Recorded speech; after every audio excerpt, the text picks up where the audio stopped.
So good afternoon. It sounds like a last call for passengers flying to the panel discussion regarding the policy orientations for the future regarding the occupational safety and health issues for today. So my name is Haralds Burkovskis, and thank you, Renards, for introducing me. But actually, I'm a professional journalist by education. I'm a philosopher. Academically teach philosophy and just working for the television, and that's it. But mostly I'm working as a moderator for the conferences, and that's my responsibility to inspire the discussion regarding the issues I've been focused on. So in my point of view, of course, the discussion means not only the presentations and speeches or so-called one-way communication from the floor here to the audience. It also means the questions. So I just would like to remind you during the discussion for the next hour and a bit more to use the Twitter as social accounts and using the hashtag OSH underline LV 2015, and probably my colleagues will help just to collect all the questions or comments or replies that will appear on that. So you're welcome to use that. If you are not going to use social medias, then of course you could do it in a conventional way. Just raise up your hand. There'll be some microphones located out there in the audience, so we would like to use the chance to hear your voice as well. But of course, we're going to start just to introducing you with the panelists. And here is Mr. Carlos Manuel Trindade. So show up. Welcome to stand up, and he's going to say that the health and safety at work is yours, is theirs, is ours, and belongs to all of us today as well as tomorrow. And tomorrow is the main thing that we would like to speak about. The next panelist is Mr. Mauro Datis, and here's quite a long quote from him, but also it regards the occupational health and safety issues as well. So there will be a bright opportunity to listen to Boel Callermo. Applause to her as well. Applause, applause. She's going to speak a bit more about leadership, she told me before the discussion. Mr. Willem van Veelen is also welcome to join us on the panel, so could you stand up to show up to your audience? And the main quotes I would like to ask regarding the soft loves, like soft drugs. It makes things even worse, not better. It also could be the thing that you would like to speak out a bit more. And Mr. Kris De Meester is the panelist as well. Applause to him. But of course, at first, I would like to give an opportunity to each of the panelists to have his and her say as an introduction for a couple of minutes, from 3 to 5. I will count the minutes. So we would like to start with Mr. Trindade. So you're welcome. Just grab your microphone from the table. And as you are going to speak in French, isn't it? So I would like to remind you to use your translation headsets, just using the channel 1 for English, the second for French, the third for German, and 4 for Latvian. Okay. Oh. So you, okay. Grab it up. So, Mr. Carlos Manuel Trindade, you're welcome to start. Video. Short say. Bonjour. Bonjour. Je profite de l'opportunité pour donner à la présidence Lettonie une salutation très spéciale pour avoir fait cette conférence et en même temps je remercie pour l'invitation au Comité économique et social européen. Bien sûr, mon compagnon de panel, je le salue aussi. Alors, les questions, le sujet de sécurité et santé du travail. As to the safety, occupational safety and health issues, according to our committee, these issues are interlinked with other dimensions, with other social and economic dimensions in our society.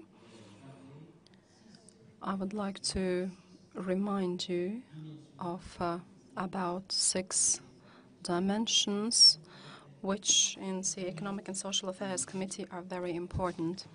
Firstly,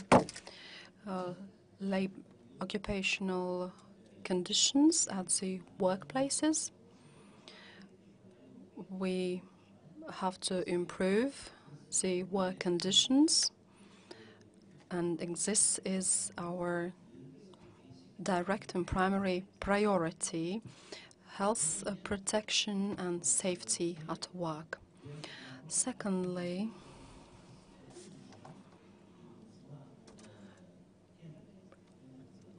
correct functioning of companies.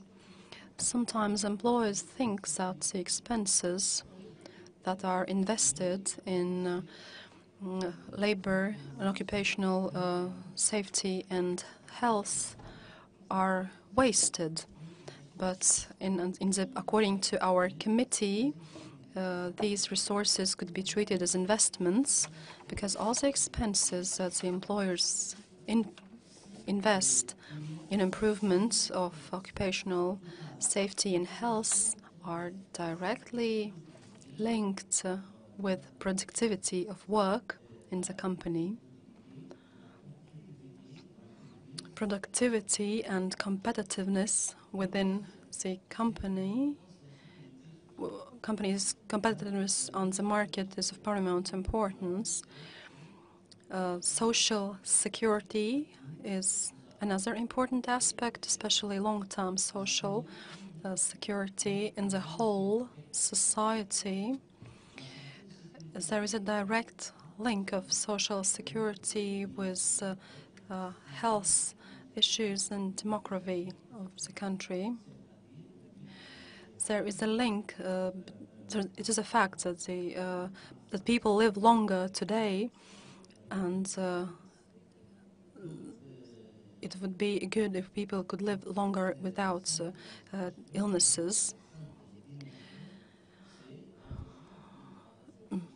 This is our standpoint on the issues. The committee has also given a thought to the idea of what could be considered a decent job in the society. It is a decent job promotes you to develop, to improve your intellectual potential and your skills, so that to improve the overall quality of the company and state in general. There are in all kinds of countries, in countries with good healthcare system, and in the countries where we have to still establish a better health care quality. It is easy to say, but the two last speakers before me, they presented us figures, statistical data, and they showed us the quantitative importance. Figures give us quantitative understanding or vision about the issues, but alongside the quantitative vision, we have to take into account quality. There is a link between quantitative expression of items and quality. There is a link also between with the committee's document elaborated in January. In our document, we gave a few ideas, which I will also deliver here. Firstly, we have to streamline or simplify the legislation. Committee and Commission are of the same opinions that legislation has to be streamlined. My colleagues spoke about 24 directives. We have to make them simpler in the essence that we would reduce the application scope of those directives, but in the sense that we would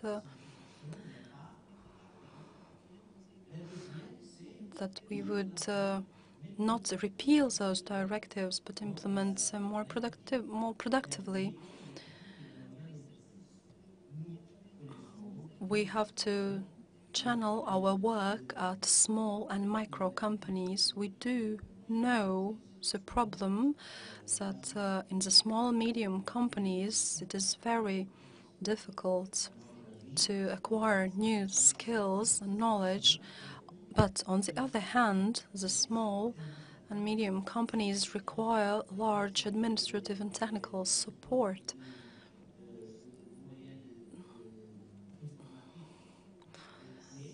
They require support in terms of information and IT technologies and also pedagogical support. In this sense, the small and medium companies could be viewed as investments themselves.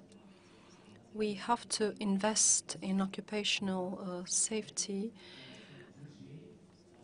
also in small and medium-sized companies, so that they could improve their situation. Responsabilité. But in the big and all kinds of enterprises, we have to feel the kind of responsibility. Because also in small and medium enterprises, we need to implement these good work environments.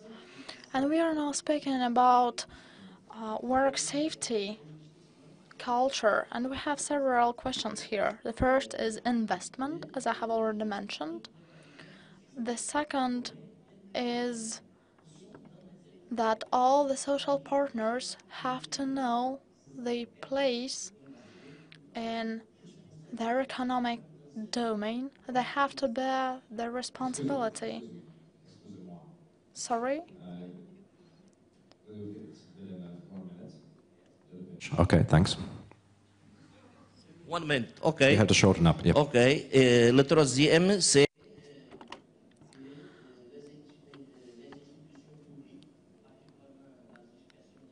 So the point is that different state institutions, especially the state work inspection, has to receive more resources, and especially human resources. And if we're speaking about Europe, then European institutions have to become more active in this domain.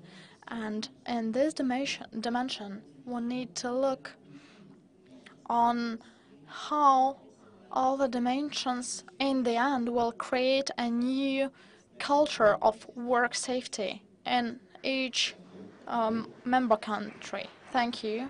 Okay, we are going to continue with Mr. Mauro de Artis, and he asked me to borrow my territory here.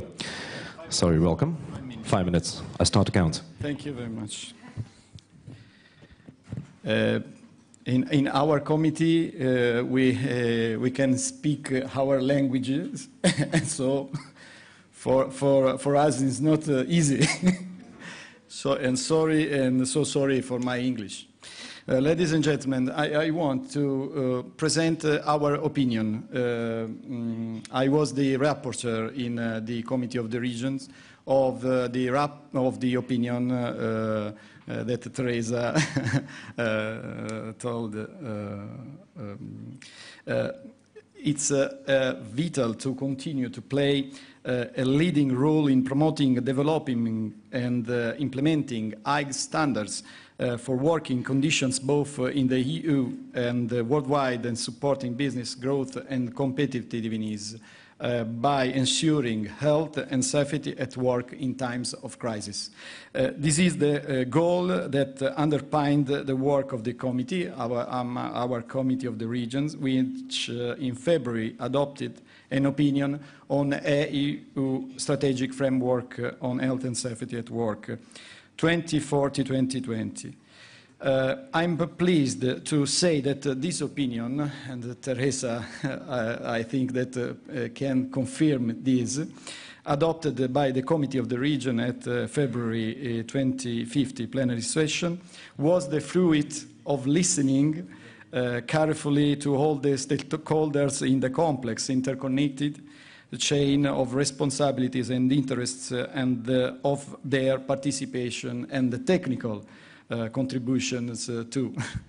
We meet European, national, regional and local institutions and economic social partners who openly and enthusiastically took up the challenge and shared their technical ability and the experience on the ground. For sake of brevity, I will mention just a few key words and concepts.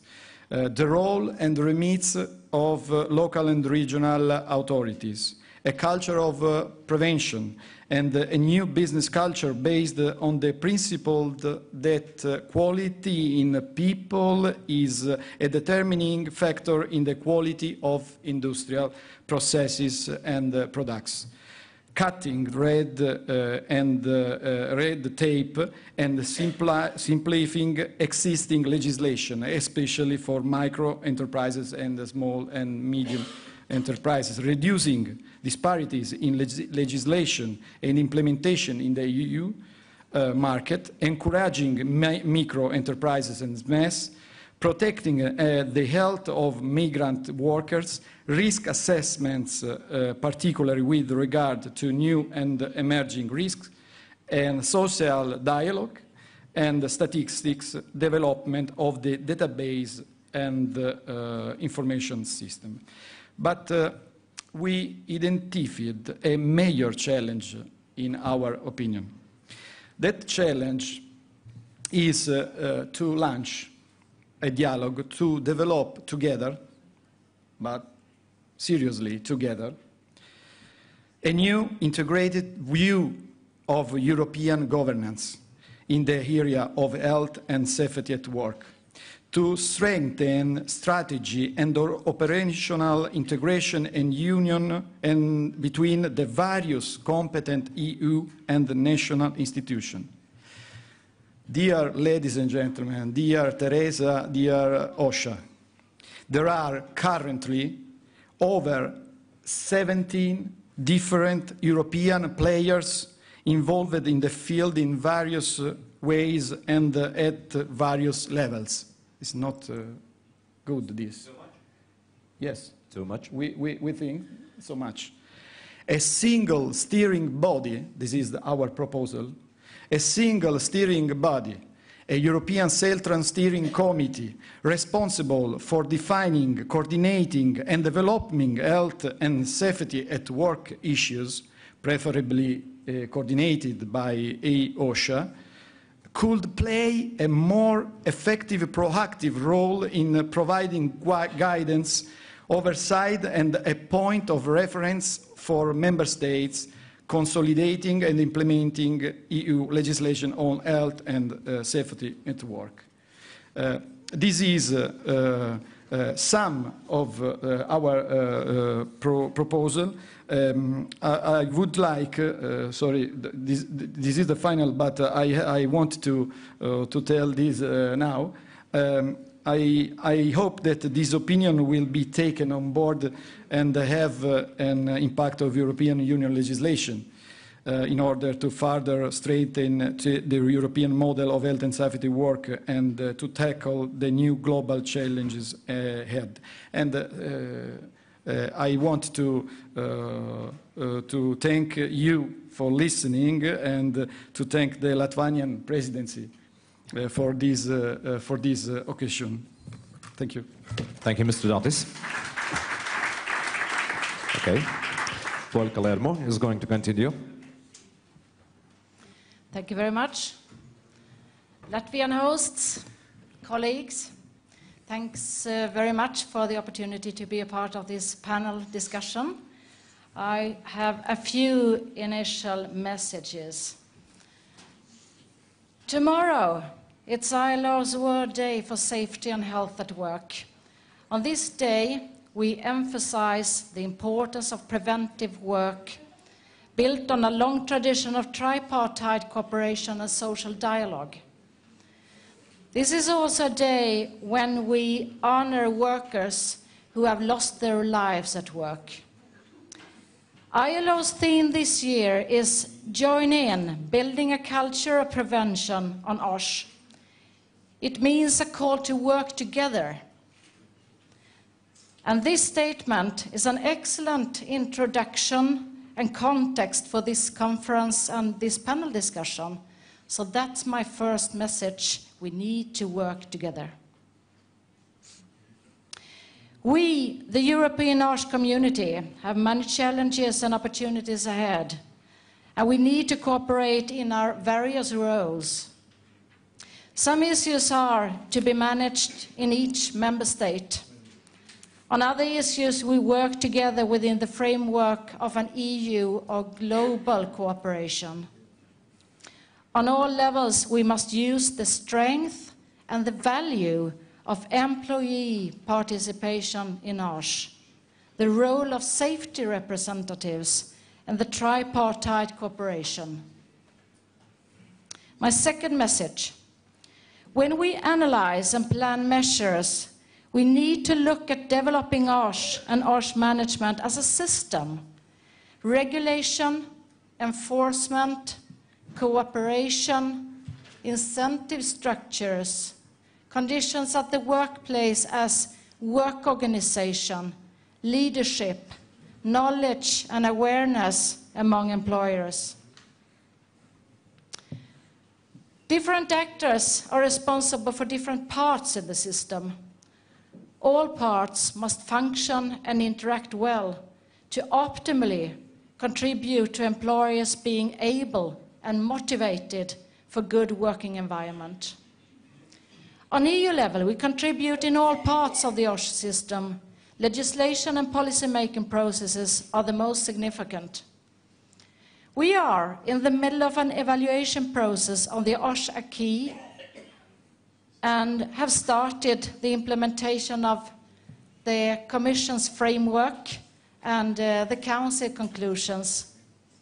I would like to say a few words about important amendments in the OSH acquis and a statement around implementation on the OSH strategy. My third message: we seem to mostly agree that the OSH acquis overall is fit for purpose, but there are need for amendments in directives and the acquis to make the regulation more effective and able to meet the demands of tomorrow. It is vital that amendments are made without reducing the current level of protection for workers' health and safety. My fourth message: work-related psychosocial risks are a major cause for sickness absence amongst the EU workforce. We should consider what steps need to be taken to better address psychosocial risks on EU level. A directive might in the long term contribute positively to fighting the increasing development of exposure to psychosocial risk factors.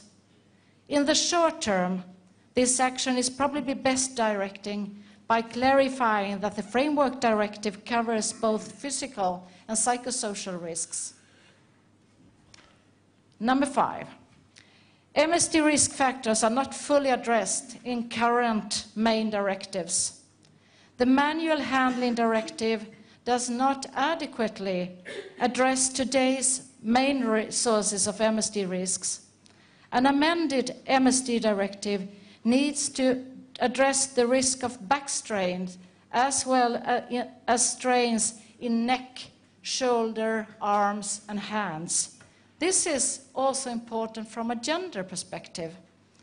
Women are overrepresented in exposure to risk of these types of strains due to the fact that women often have repetitive, monotonous, and highly monitored work tasks. And the last one. I believe we all welcomed the Commission strategic framework as well as the Council conclusions. In Sweden, the documents correspond fairly well with our national priority when it comes to urgent OSH issues and strategies. Many things could be discussed here, but I would like to make one remark. One of the strategy's main challenges is to improve the practical implementation of OSH legislation in smaller enterprises. We need to cure the patient with the right medicine. It is indisputably necessary to adapt and modernize the OSH acquis to facilitate understanding and compliance with current regulations, but exemptions from part of the regulations are not the right medicine. The legislation should be clear, relevant, and efficient, and contribute to a healthy and safe work environment for all workers, regardless of the company size.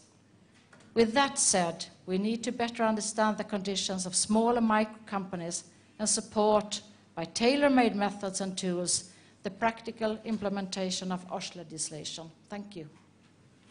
Thank you, Boel. Can I have a question? It's just regarding what you have said. Working life will be characterized by less borders in time and space. But the working life will be characterized with good managers. Because if you're talking about an OSH, then of course it should be pushed somehow from the inside. Yes, definitely. A working life will be characterized by less borders in time and space. That is actually an emerging risk that we had to address, a part of the psychosocial risks. And your question about leadership, of course, it needs to start with leadership, a conscious, aware leadership to influence the rest of the organization and, of course, create conditions in the rest of the organizations. Thank you. So we are going to continue with introductional speeches, and Mr. Willem van Veelen is welcome to continue.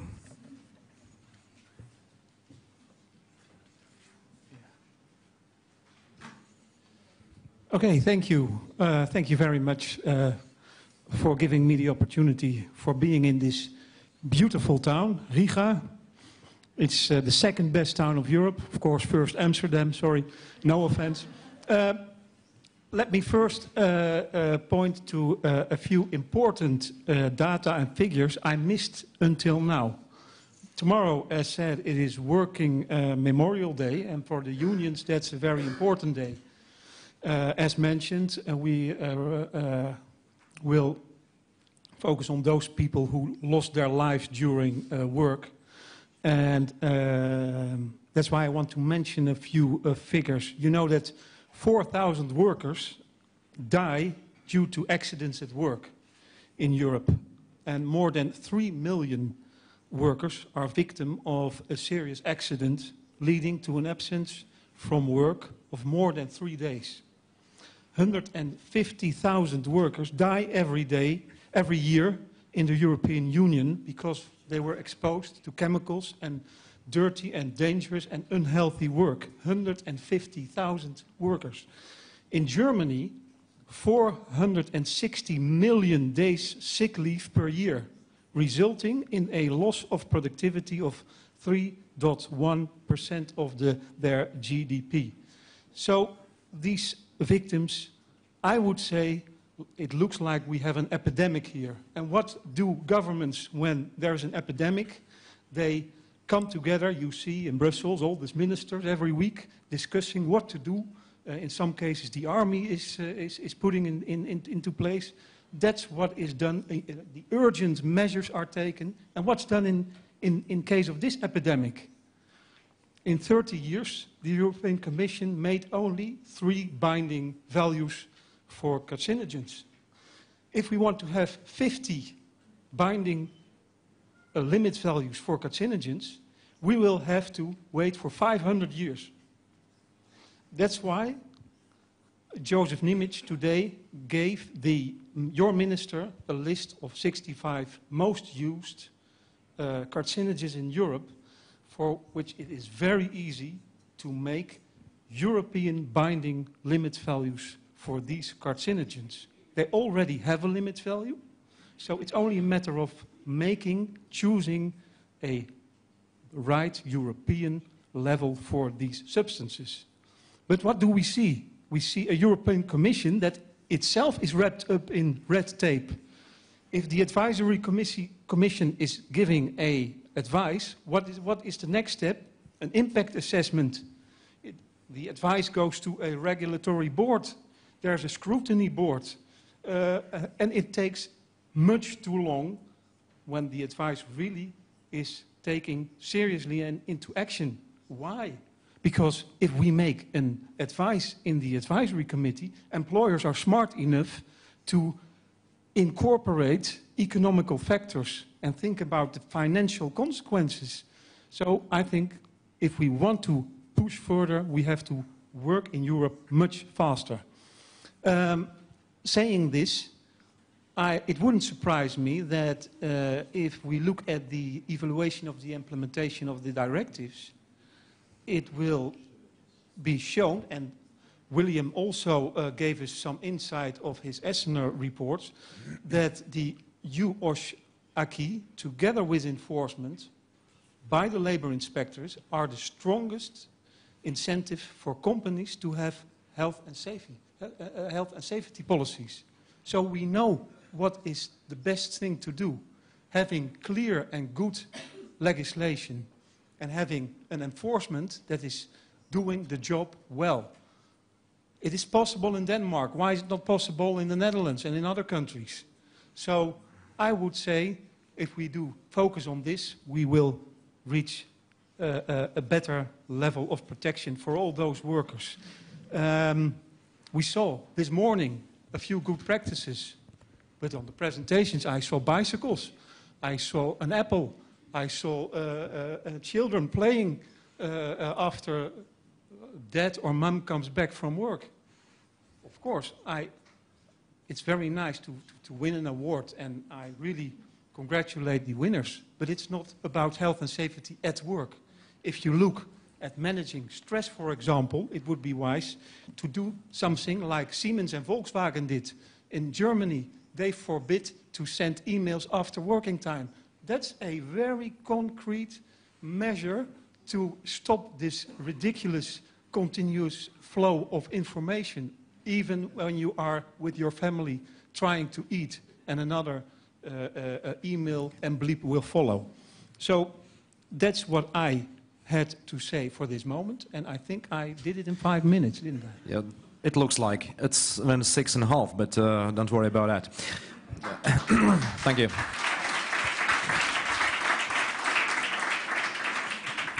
May I have a question to you as well, at the first. Do you see that the right solution is just using the tighten the screws tactics regarding the legislation and everything else that has been done regarding the OSH? Tighten the screws, you know. I don't want to speak about tighten the screws. We are also for better regulation, and better regulation... What does it mean? What does it mean? It means that where there is legislation needed, it must be made.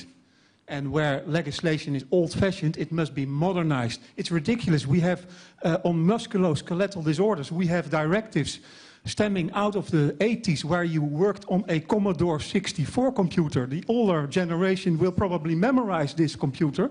And that's your generation and my generation when we were students. And from that time, we have a legislation. Yeah, there weren't mobile phones at all, yeah. It's absurd that we still have this. Okay, thank you. So, and we would like to finish with such an introduction of the panelists with a short speech of Mr. Kris De Meester. You're welcome. Thank you, and I have some images to support my presentation. Yep. Next. Yeah. Do you need that? Okay, maybe that would be helpful. So this morning I said that I was happy with this conference because it meant that we did not have to have endless discussions about what we are going to do, and that the focus would be on how we are going to improve occupational safety and health. And what is more, how to do that in a simple and entertaining way. Unfortunately, I cannot escape from it. In this panel, it is about OSH policy for the future, so we will be discussing the what to do. But before coming to that, let me remind you of something I said this morning, the importance of a positive approach, the focus on what works or what can work. Because focus on negative things is energy consuming, and focus on doing things that work gives you energy. And that means for both employers and workers that we have to integrate occupational safety and health in the way they do business, in the way they work, as close as possible to their everyday reality. And if you talk to them, the employers and the workers, and certainly SMEs, make sure you talk their language. Risk assessment, prevention plan, limit values, etc., that is not their language. Trying to make that terminology understandable for them, that's nice, but not sufficient. It still is not their language. The second remark, does what we have done so far and what we are planning to do in the future, does that really have impact in the field? Because, let it be clear, we can do better. I agree with all panelists, we can do better. There is a margin for improving health and safety performance of companies, organizations and their workers. But how can we ensure that what we do has impact? And before commenting on this question, I can give you my answer. Our approach, in my view, has a too limited impact. The OSH community as a whole has a too limited impact. In a majority of situations, the OSH people are kept away from decision-making, they are not in the boardrooms, they do not take part in strategic economic discussions and planning. The modern HR function was created in the 1970s. It took them 20 years to be part of the board. The OSH function is much older, but we're still not there. Whatever you put in your strategy, it's people that have to bring it to life. But if the players have limited impact, where are you with your strategy? Let's introduce an element of self-reflection. Can you, all of you here, say that you, as an OSH expert, as an advocate or policy maker, did you have or do you have significant impact on the health, safety and well-being of your co-workers in your own organization? Whether that is now a ministry, institute, company, trade union, employer organization, or any other organization. Seriously, can you say that you yourself have real impact? So, where and why do we book successes? In those companies and those organizations where management, colleagues, co-workers, internal and external experts have found each other in an overarching subject that is work itself, what the company does, what the workers do in that perspective. So the motor, the driver, is work and not health and safety. Why do we overlook the O in occupational safety and health? OSH, there is an O there. That's for occupational. It's about work in the first place. It's about the work, the nature of the work technology, the processes, the skills of the people, the tools, the equipment, the career of people, the perspectives of people, the work, the workload, the work conditions, support, salary, satisfaction, respect, trust. And I repeat the last three: satisfaction, respect, trust. And coming back to this morning, I don't think you necessarily have to be happy at work. But you have to have some satisfaction, you have to feel respected, and you have to feel that your contribution is valuable. The next thing, what I want to say is, if you do something, do it step by step. Those who were in Rome will remember this, the Spanish steps. Don't focus or don't come up with ambitious, over-ambitious, unreachable targets. Not by defining a company's safety culture that you will probably never reach, but focus on the smallest executable steps, one step at a time. And of course, make sure you associate the employers and the workers with the choices and the changes to be made. Something about the safety culture, prevention culture, that is mentioned here from the ILO definition. In the ILO definition, it talks about it's a culture in which the right to a safe and healthy working environment is respected at all levels, and where governments, employers and workers actively participate in securing a safe, healthy working environment through a system of defined rights, responsibilities and duties. I participated in that discussion in 2003 that came up with this definition. Now I think we were wrong, including me. I was wrong. It's not with rights and duties that we will get there. We were close. The words are there, but not about rights and duties, but right and do. Do the right thing. But above all, you can spend a lifetime chasing a culture of prevention. Some of our world-leading companies that have a very high employee branding, where people like to work, have abandoned the concept of trying to achieve a company culture, because you will spend a lot of energy and you will probably never get there. So what they do is, we know what the direction is, but we take small steps. If you define the culture, you say we have to get there. If you don't define it, take small steps, maybe you get there, but at least you improve. So do the right thing by breaking down it into small steps in the right direction. Now back to the strategy. I've been around in this field since 1998. Basically, since then, little has changed. Sure, the words have slightly changed. Some have disappeared, some have appeared. Mainstreaming, culture of prevention, psychosocial, etc. And a few weeks ago, I was going through the documents of my predecessor, who participated in the discussions on the Framework Directive and the policy discussions afterwards. We're still having more or less the same discussion as then, only it's now wrapped in slightly different wording. You may put my words that I say now, you put them in a time capsule, and I will say we'll still have the same discussion 10 years from now. That is why I was happy with this conference, at least partially focusing on how to do it in an entertaining way. OSH can be, sorry.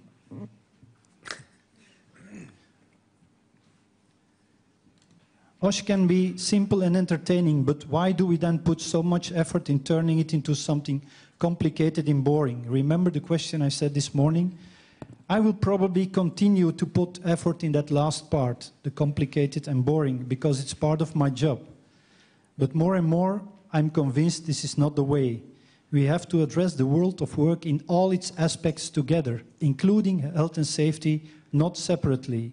This room should be filled with at least 50% people that design and implement employment and economic policies, micro and macro, people that deal with innovation and technology, people that deal with skills development and career paths, job design, job crafting, etc.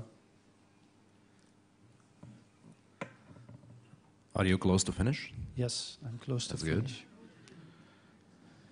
So basically what we lack is a compelling common goal. In 1961, President Kennedy pronounced his famous man on the moon goal. It was a great goal because it unified. People set aside their own agendas and ideologies, and we still have to find that real common overall EU goal. And therefore it is my hope and aspiration that one day a work-centered overarching policy goes lunar. Thank you. Thank you.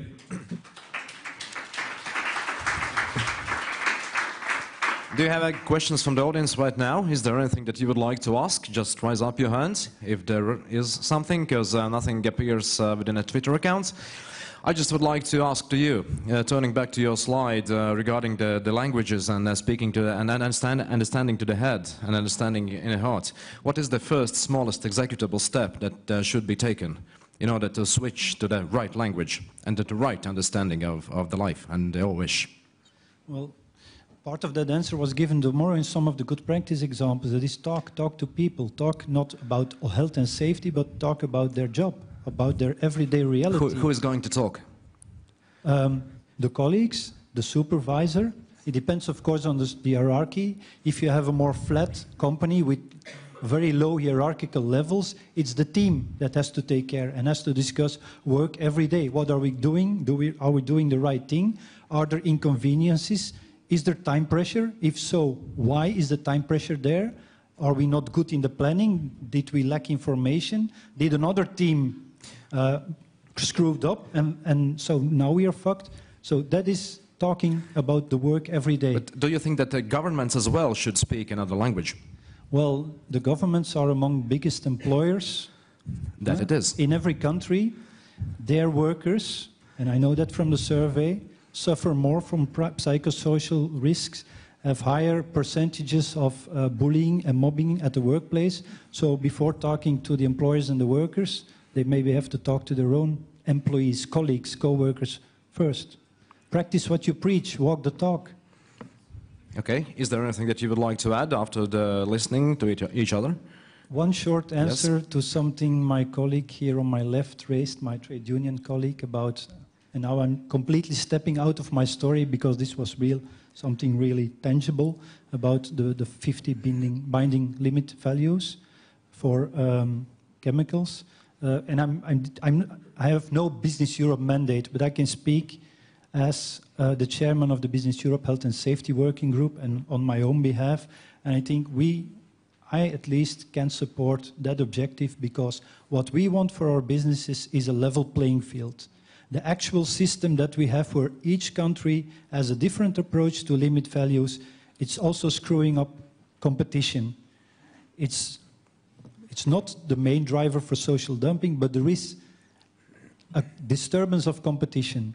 So for that reason, and of course for the sake of the health and safety of the workers, I would support that objective. Okay, you're welcome to join. Well, thank you. I think what Kris is now saying is very important, because now I know already 2 employer federations who are in favor, and there are more, I know for sure. The Belgium and the Dutch are in favor of this ETUC proposal, and perhaps it's a suggestion that in your next interest group you will make a count of how many of the employers are in favor of this, because this is extremely important. As said, we cannot afford that we will take another 500 years to make binding values for the most used carcinogens. These substances causes cancer, and we know all what the consequences are when you are confronted with cancer.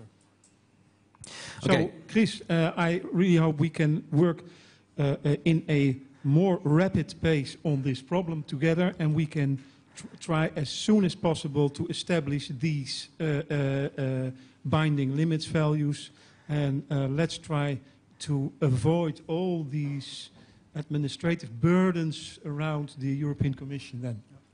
Okay, but let's imagine I'm quite a new businessman, for example. I'm starting a new business here in the part of the Eastern Europe. And actually, within an initial phase, I'm much more focused on efficiency, productivity, profits, of course, much more than the safety and health issues. At the first stage, it is. How do you offer to me to be involved much more within the things that you are talking about today? What is your suggestion to me?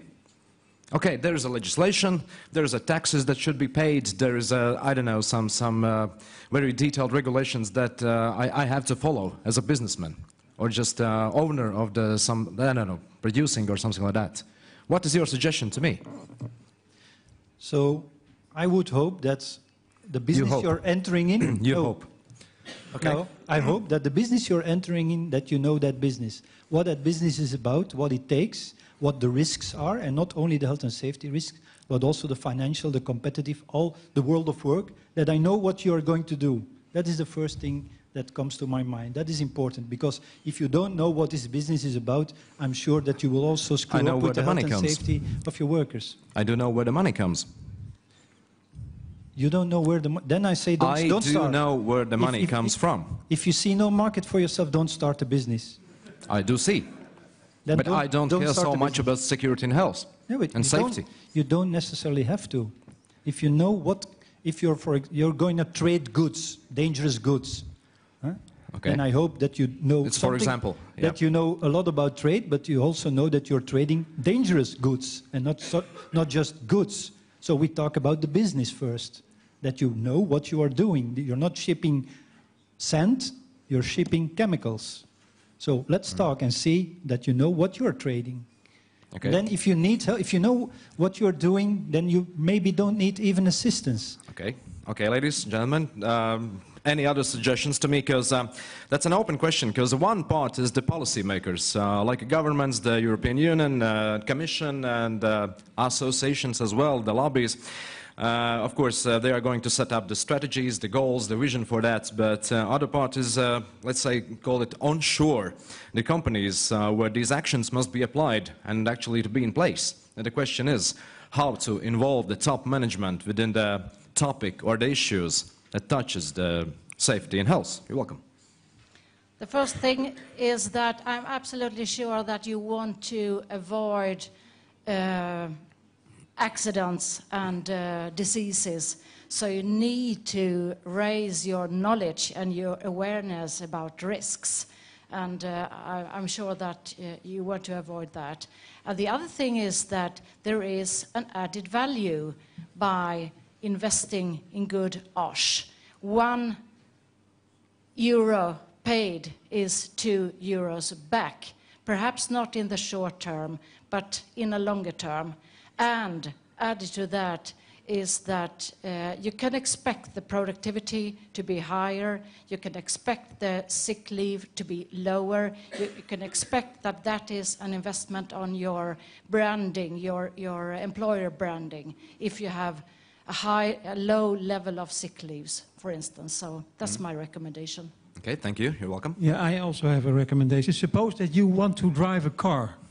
Yep. And we sit here and we say to you, please, can you please take some information about how to drive a car? That would be ridiculous. You have to get a diploma before you can go on and drive a car. Yeah? You have a license and you have to do something about it. So it's, in fact, a little bit strange that we have to convince you and ask you if you will take care of your workers. It's just an obligation. And let me tell you that the main driver, it was again said also not by this William, but also by that William, that the main driver for making your business a healthy business is that you take care of what you have to do. You have to notify the legislation, and you have to see that you do your work in a healthy manner. And it is also proven that if you start a business, you are afraid of getting fined. So you would be very stupid if you take not notice of this problem. Actually, it is your hope that the top management will be somehow much more responsible and they will be much more involved in the issues we are talking about. But as we've seen in a slide in the presentation before, if you're talking to the Eastern Europe, for example, there's no discussions. Actually, there are less discussions within a level of top management within companies within Eastern Europe, as you mentioned in your slides. Is there anything who is responsible to take some actions and to doing something more just to involve the business within the case? And first of all, we have our business associations where we also try to spread messages. We use captains of industry, those who are convinced, and you don't have to tell them about health and safety because for them it's a core value. We use them to try to get the others on board. But coming back to what Wim said, I think that's important. We also try to have managers that have understanding of health and safety. In some industries, as soon as you get into a management position, you have to go in Belgium to the highest level of the health and safety course. So once they become later on maybe CEO, they know about the stuff. But even the others who don't know about the stuff, talk business language to them. Again, the example of the chemicals here. If I have to go to the CEO and start talking about technical feasibility, measuring limit values, he'll say, But if I tell him, okay, we can make sure that there will be fair competition in Europe, all levels the same, but it means we have to adjust our processes and we have to adapt our technology. He will say yes, because we do it, because for him the fair competition is more important. If you talk measuring, he said no. So make it a business story, link it to what the company is actually doing. Okay, thank you. Is there anything that you would like to ask to the panelists right now? If there is not, I have a question. Just one other point I figured out, that European Union, of course, are placing a lot of effort as well as the relevant money to get the economy back on the right track for the nearest future, actually, and it means to work as well as in new startups and increase the number of companies working within the continent. Do you see any risks upon that? Because at the first stage, the business are, as I've said, is much more focused on the short-term goals to reach them, instead of reaching the long-term vision and views on how to be a responsible, I don't know, to be with a good reputation and so on and so on. Do you see any risks about that? Yeah, well, we should not be afraid of those risks because no company is built in one day. In previous conferences, I showed slides on the average lifetime of companies. For Europe, it's close to 6-7 years. So we have to accept that if there are a lot of startups, well, there will be a lot of failures too. They will not all be successful, but that should not stop us from creating those startups. And there will be startups with bad working conditions. But I hope, and if the market works well, they will be eliminated. They will be among the first, because it means there are people there, managers there, or the one who created that startup, he does not know his business. He will be out. But we should not be afraid of creating a lot of startups, because there will be startups that remain, that grow, that start to employ big people and grow bigger. And in turn, some of the workers in those startups will, after a while, create their own business and work maybe temporary half-time work as an employee and half-time work as an employer in their own business, because that is the future. We will see a mixed image. We will not only have employers and workers, we will have people who work as a worker with a contract and at the same time be the manager of their own company and at the same time do some volunteering work and at the same time be part of a co-creation network. We will see a mixed image. So worker-employer relationship will fade away. It will in the future more be about leadership and responsibility. And there are opportunities in there. Sure, there are risks, but we don't have to be afraid. The time and space independent working, for me, that is an opportunity. That's not a threat. That's a big opportunity to better cope with stress. Okay. Sorry? No, you're welcome to add. Well, No, while you decide, yeah. I want to tell you only this. I think that all is a legislative question, but also is a cultural question for all states member. For example, the factors that motivate the small and medium enterprises to invest in OSH are avoiding the costs of ill health, avoiding the expenses of accidents, seeing that health and safety is an integral part of being a good business, corporate citizen. Maintaining their reputation, the owner, the property, maintain the reputation, achieving higher productivity, especially by reducing the absence on work, keeping within the law and avoiding punitive action from government authorities. So I think that in a side we have, I think, the same of my colleague in this panel, soft laws. No, soft laws are like soft drugs. But I think that it's important, the culture, and so a political initiatives to efforts the culture in Europe, in all the states of Europe, in the same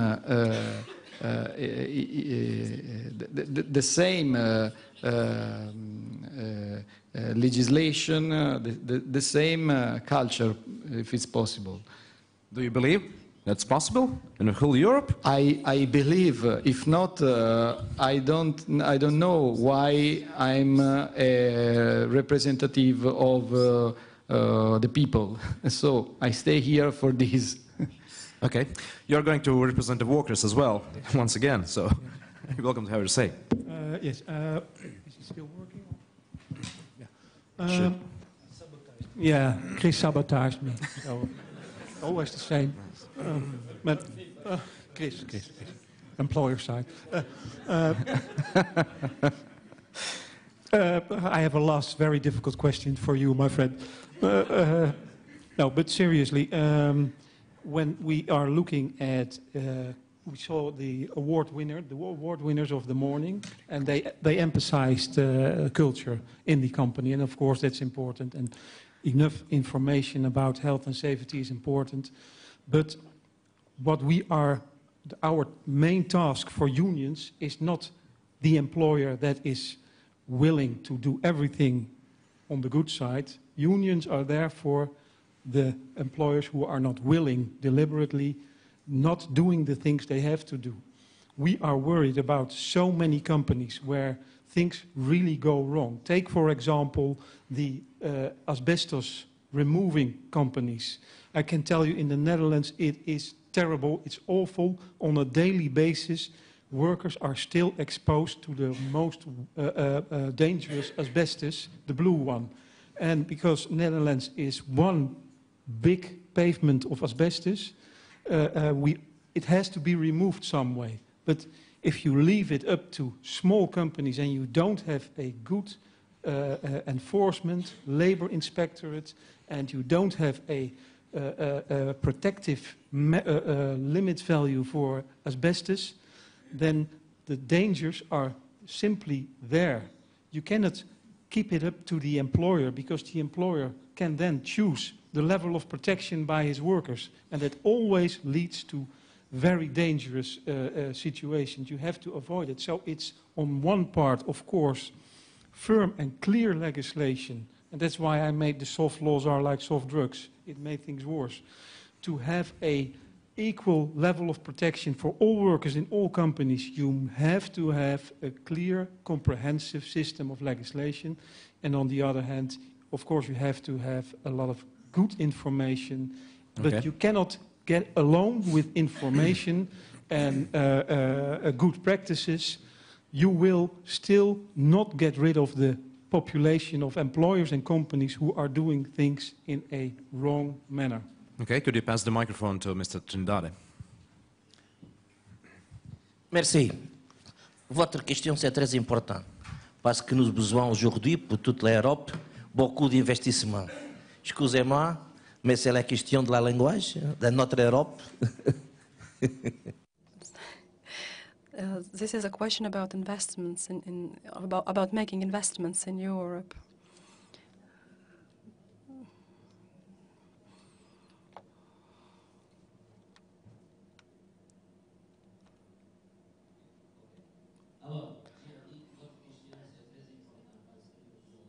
I said that your question is very important because we have to make huge investments in Europe.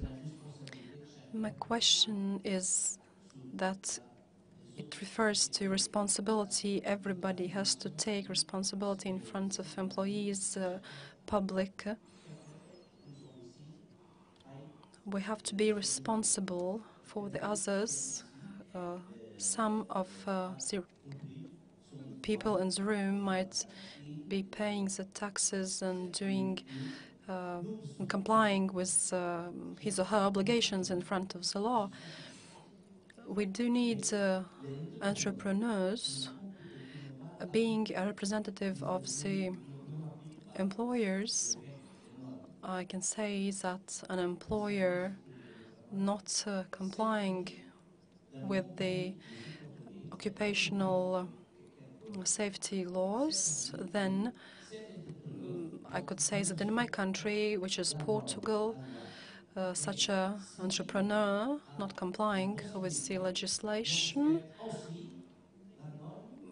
is given the opportunity to breach environmental protection requirements. It means that such an entrepreneur could avoid paying adequate salaries to the employees. In other words, all these issues are interconnected because it is often the case that a person not complying with one requirement is breaching also others. I know there are employers who would give the worst labor standards to their employees possible, but it also implies that the work productivity would be very low. Such an employer is not socially responsible in the country the company operates, which creates a mutual interrelation with other companies, resulting in unfair competition. And proceeding further, I have to say that the entrepreneur not planning for a broader future, paying attention just to the short-term moment today, such an entrepreneur would create a system of ill values where people do not take social responsibility. An example, such an entrepreneur shows to others that you can avoid complying with the law. It does harm to the company itself and society in general. It is wrong. Yeah, I was thinking about what Willem said. Of course, that's the case that you need different strategies with different employers.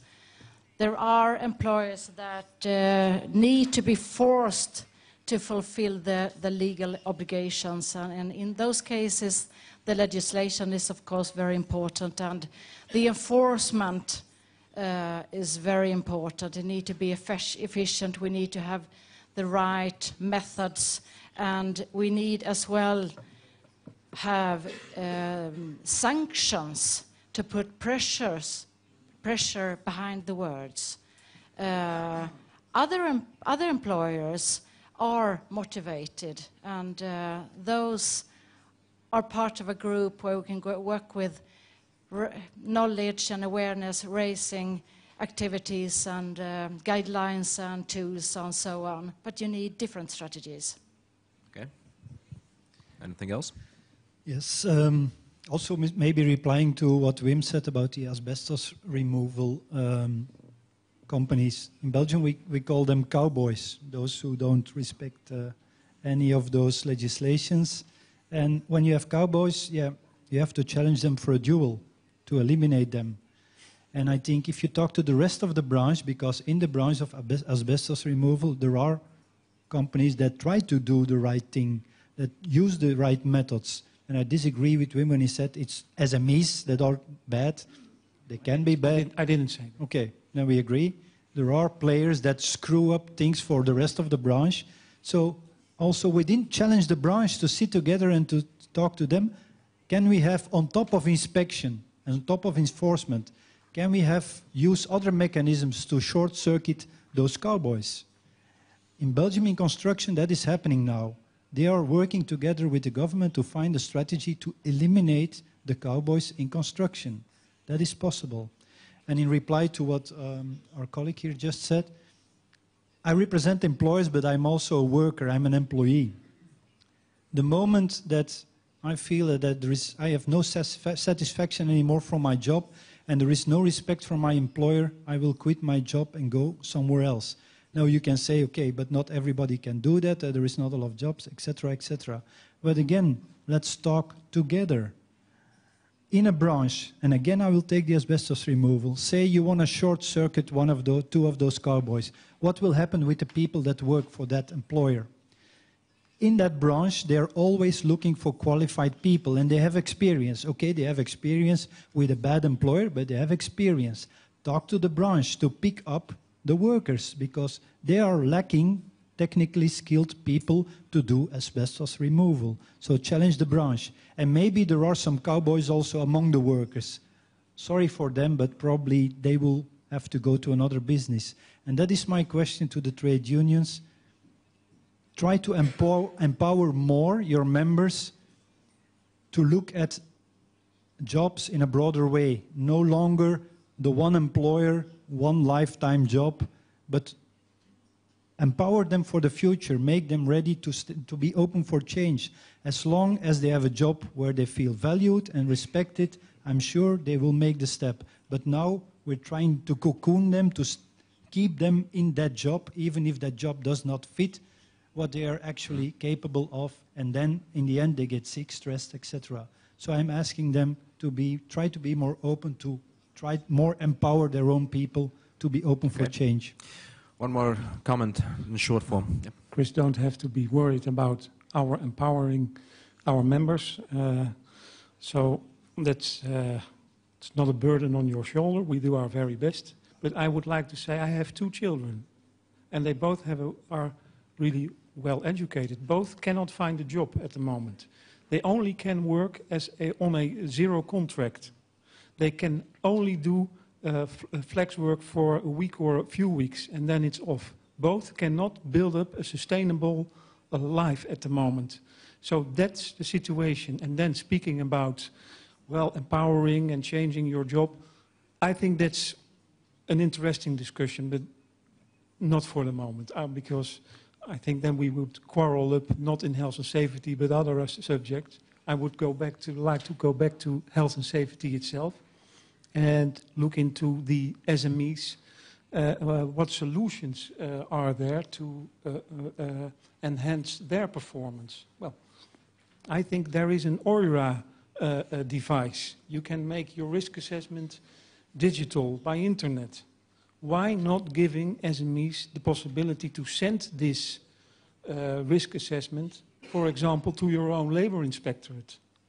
If you make that possible, it's very easy. If you make a risk assessment, you can send it digitally by internet or by email to your labor inspectorate, and they know exactly, well, this company at least made a risk assessment together with workers, signed by the Workers' Council, safety reps, etc. And then they can choose better, focus better on those companies who do not do this. That would be a very simple solution for an enormous problem. Okay, thank you. So we are going to talk about much more about the future. And let's imagine that there's 2050, yeah? And I would like to start with a question that came within Twitter from the audience, and thanks, Evita. The question is, how do you see the OSH culture and topic in schools? And there's one more question added to that. Does our next generation of employees and employers will receive the basic knowledge? Actually, when our kids will be at their 30s and 40s, that will be at that time. What do you think, dear panelists? Well, there is. Where to start? A lot is said already about when to start. Occupational safety. It's too late for me, you know. No, it's never too late. Yeah, thank you. It's too late to change a culture, but you can always, step by step, change behavior. Now about the schools, I know there is demands upon the school system from everywhere. The digital world, we need more about IT in the school curriculum. We need more health in the school curriculum. Everything needs to be in the school curriculum. So the answer will not be to put everything in the school curriculum, but because we cannot put kids for 40 hours a week in a classroom.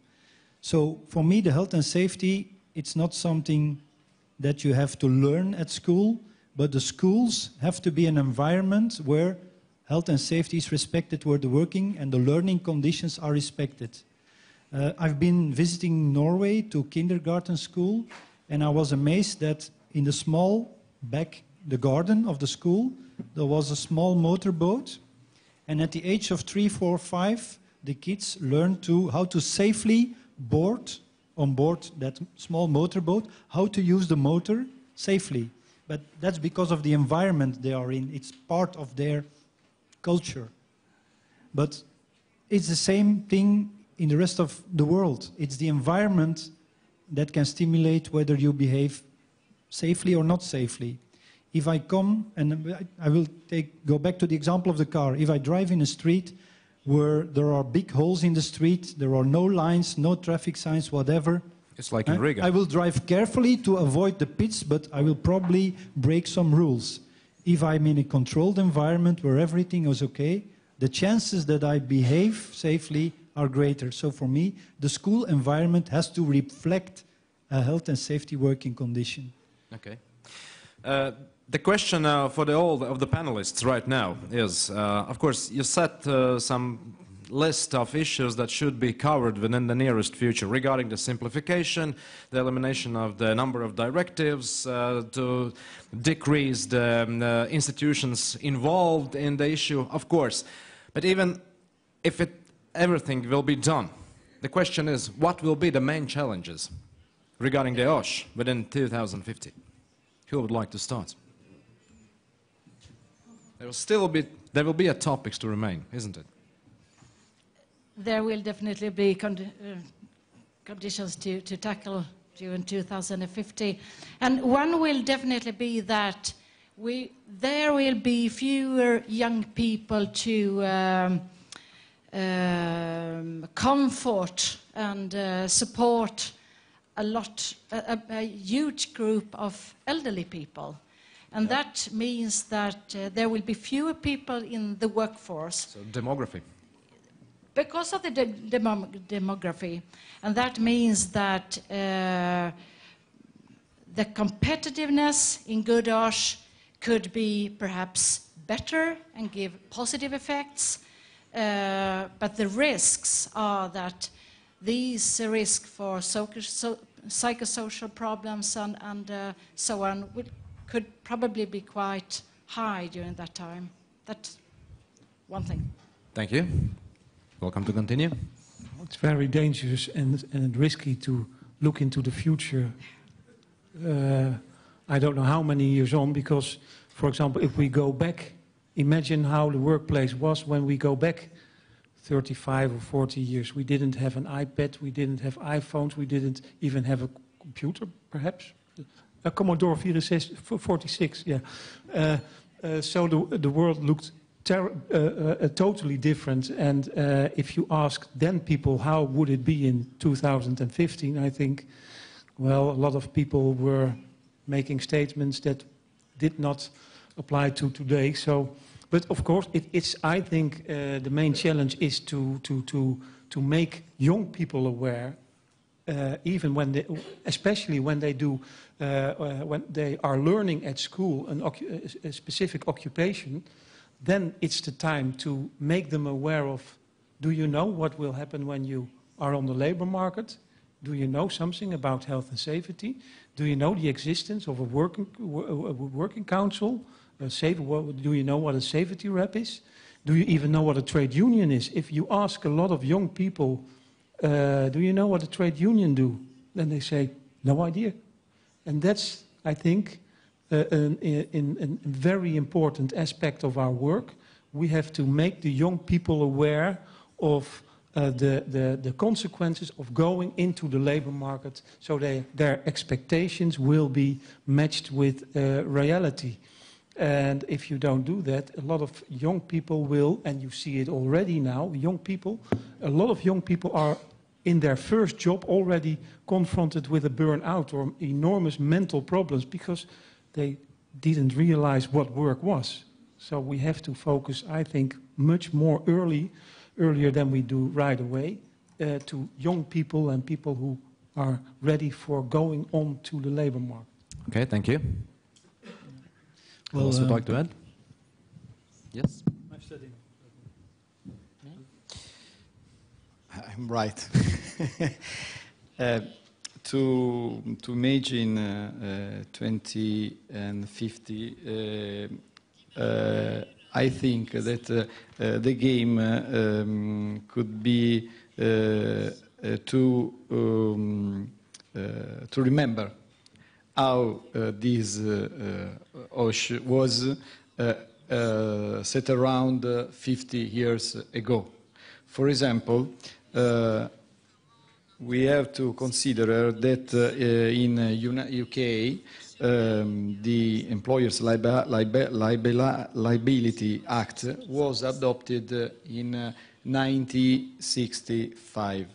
I think that now the greatest contemporary challenge is represented by globalization. And so my point of view is the law, is to make the law or to participate to make the law. And so my most wishing vision is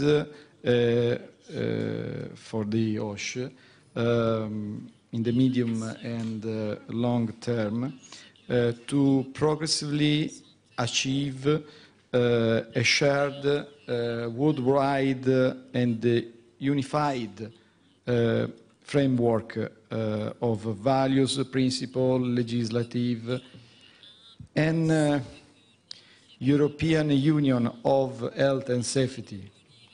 In my experience of member of the committee of the region, I see that each state member, each region of each state member wants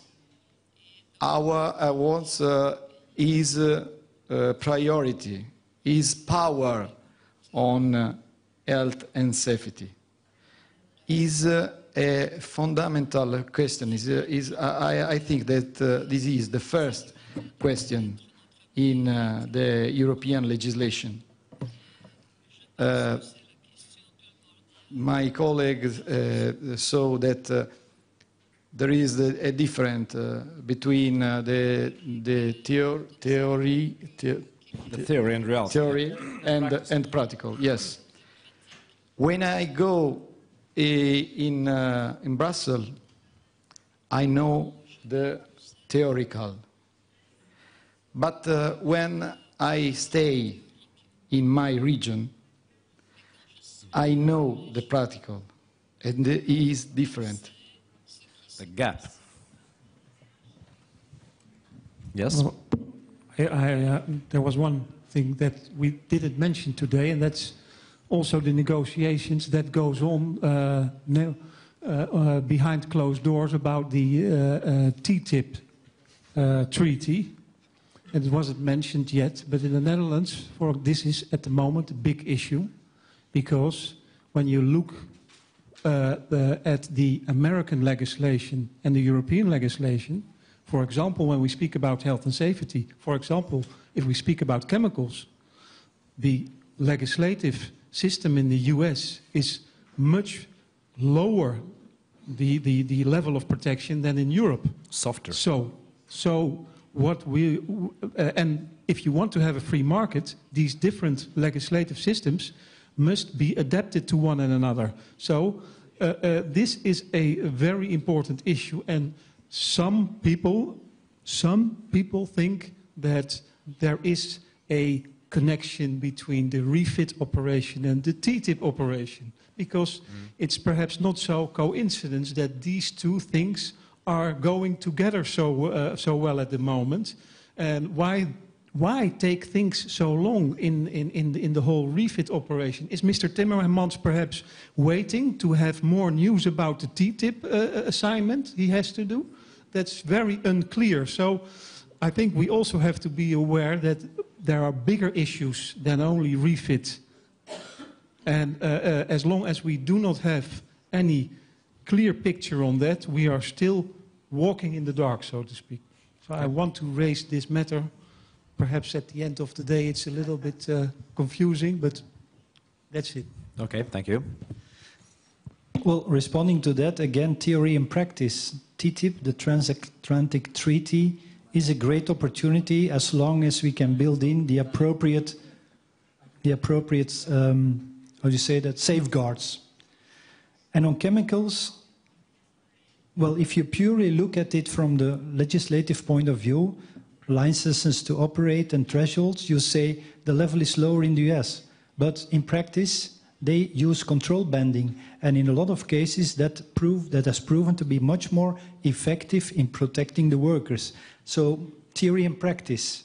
But I agree with him, we need the necessary safeguards in the treaty. Now, my look at the future, and I already said something about it, for me, it will be life and work centered.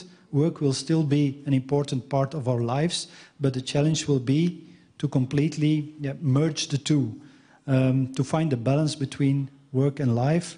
For a lot of people, we will be at the same time worker, self-employed and employer, with a maximum of flexibility to suit our own needs. And that is an interesting lever to boost health and safety, because you will feel more ownership over health and safety and that of your co-workers.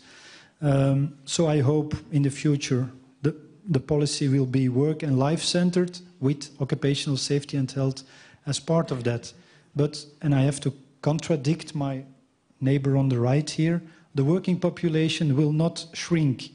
On the contrary, we will need much more people to make our social security schemes sustainable.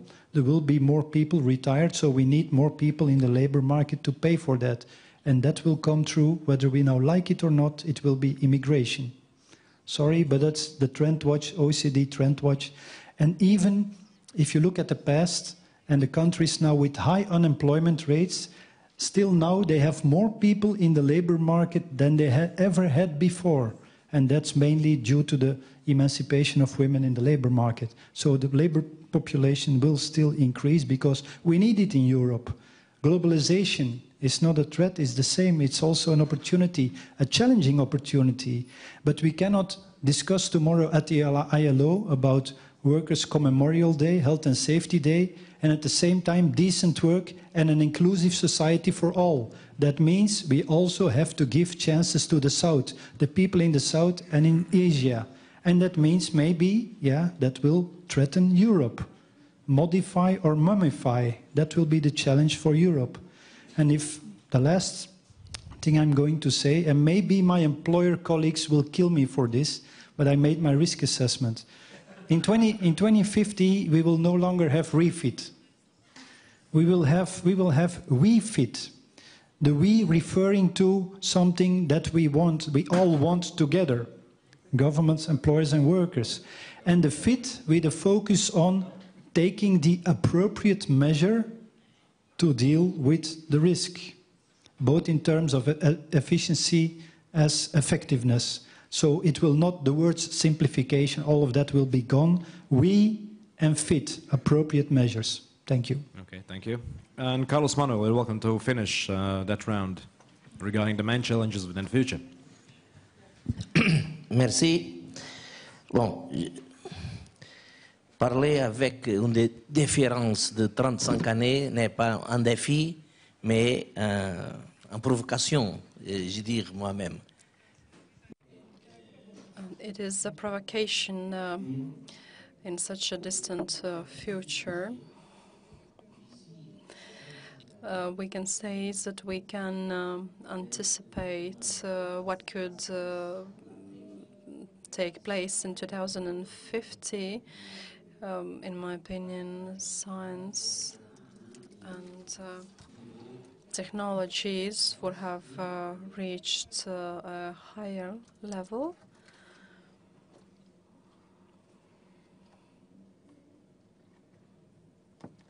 Je pense que and I do think that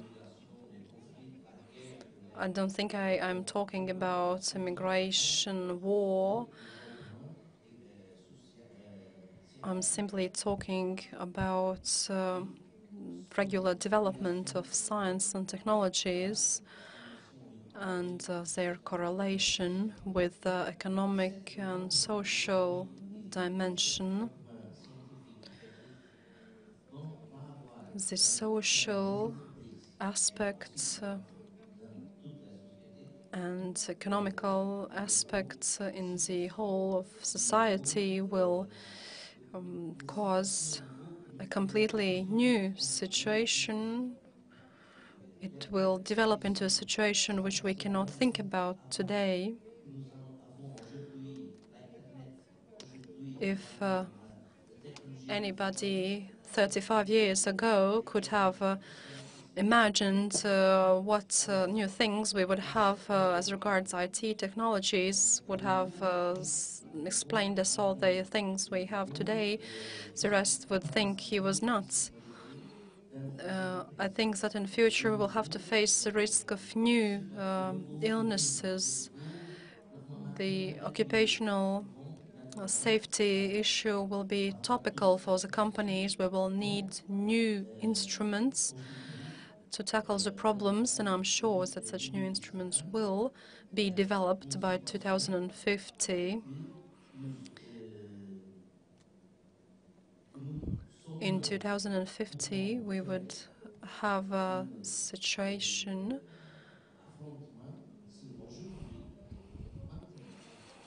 that we could imagine, we can imagine more or less what will happen in 2050, but we have to foresee today to tailor the legislation accordingly.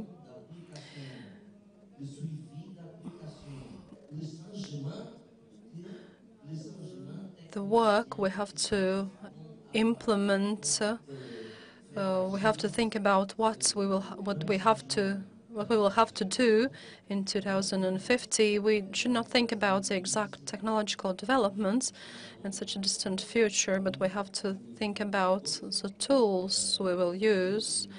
We should hope that we would have achieved a high occupational safety level. But today we can implement what people are actually doing. If people won't implement the laws that have been passed, nothing would be able to develop, as all the knowledge and skills will be lost unless backed by appropriate laws. We have to do a lot. We have to organize various information campaigns. We have to work with the social partners, with the public administration bodies, so that we would implement already today the laws, what we have.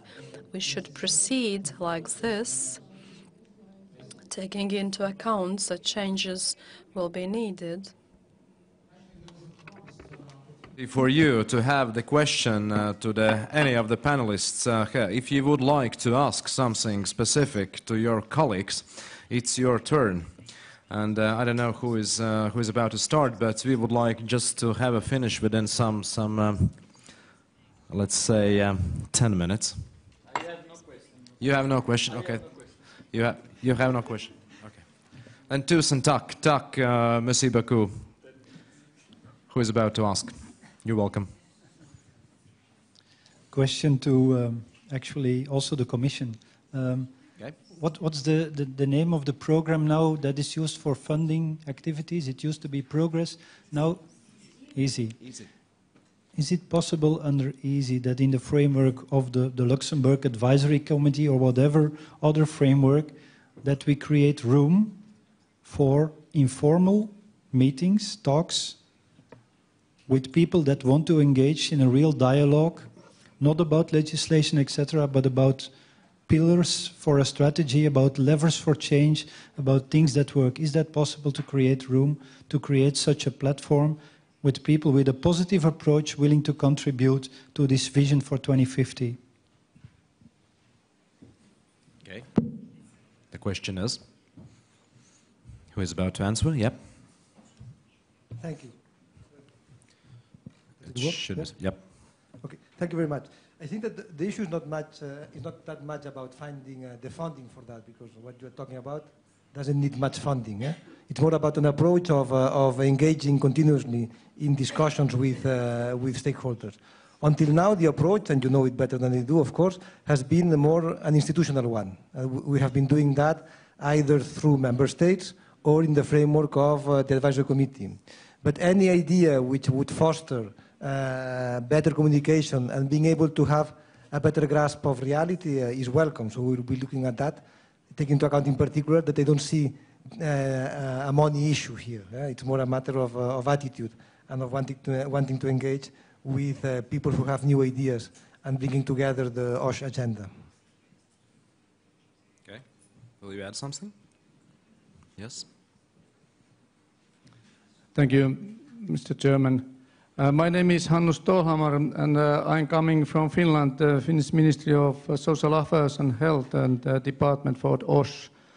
And I have listened to this very interesting discussion, and it has been jumped over different issues, etc. But I would like to comment that we are living now the time for digistorm, which is flowing over the work life.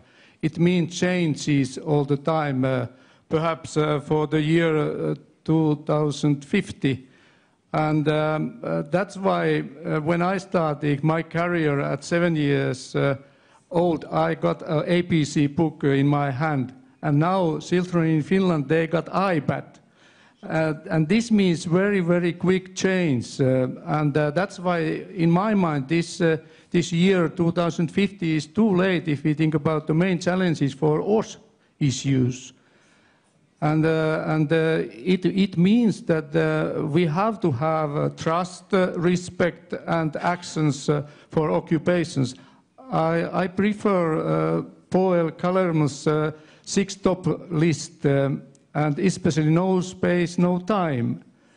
And Carlo mentioned real issues that we have to see the future just in front of us, not so far away. And my question is for you, what do you think? What is the real challenge? Is it cooperative work with any questions for what I'm representing? I'm employer or employee, or what kind of committees do we have in European level? Do we need real actions at this very moment at worksite level together for OSH? Okay, thank you for your question. Who is to have his comment on that? No one?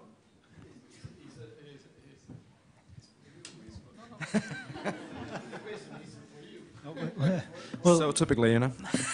I think we're all convinced that we need action, but we disagree on the nature of that action.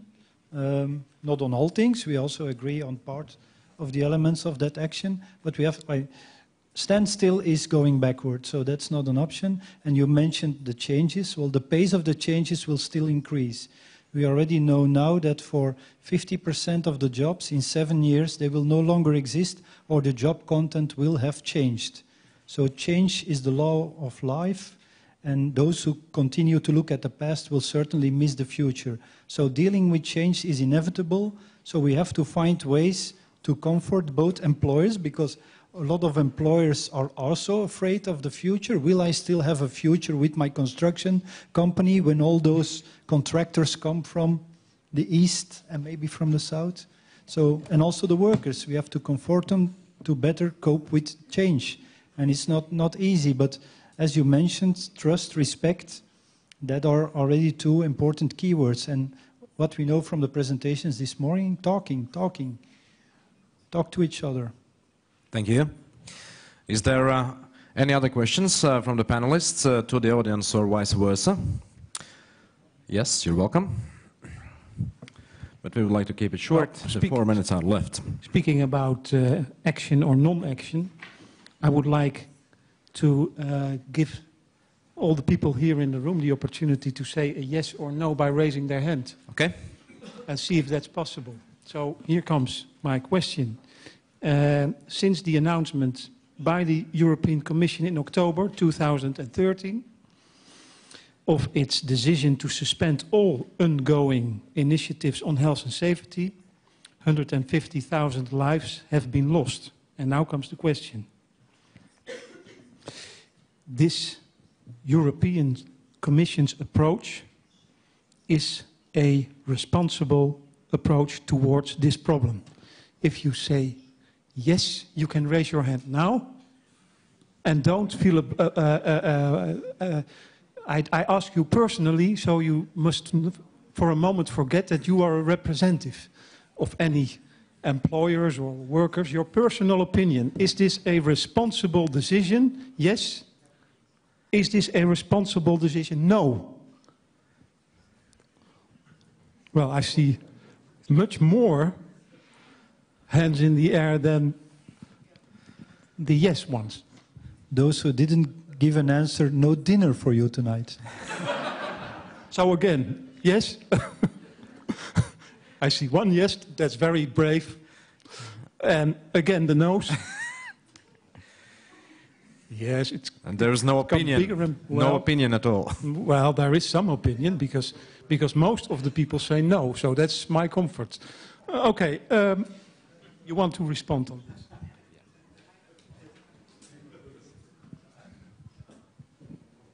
Thank you very much. I'm all for debate, and I think that it's fundamental to have a very fluent debate with all stakeholders.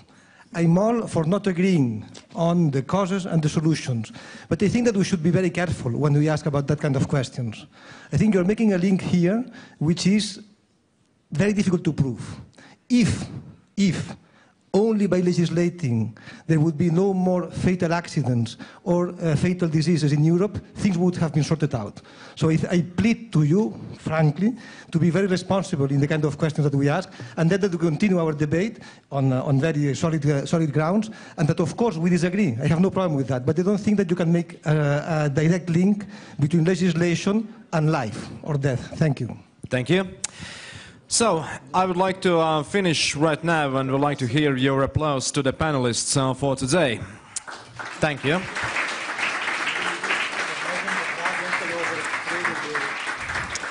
Thank you, ladies and gentlemen, but what I really liked when I entered the conference center, there's a monitor before the door.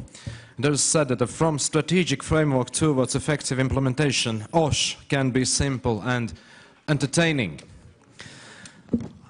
I hope that you started fitnessing questions and answers to each other, so you are going to continue with entertaining, and that will take part within a dinner, I suppose.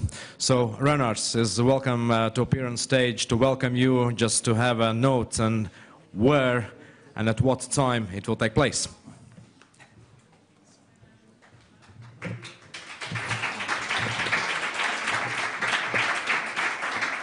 I think this applause shall go for Haralds for very excellent moderating of this panel discussion. I think, Harald, you deserve it from the audience.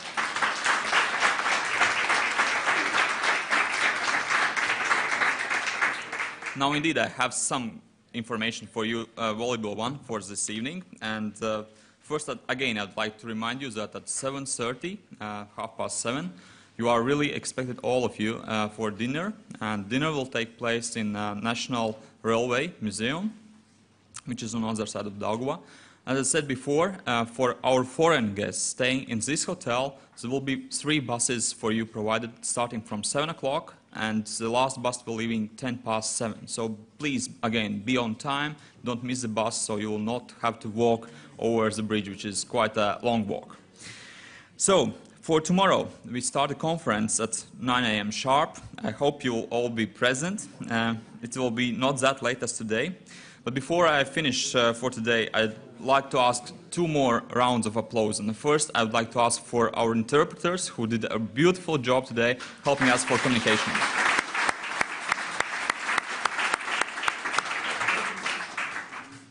And the second one, again, for our panelists, because I have also some small presents to all of them. And we see each other at the dinner venue. Thank you very much.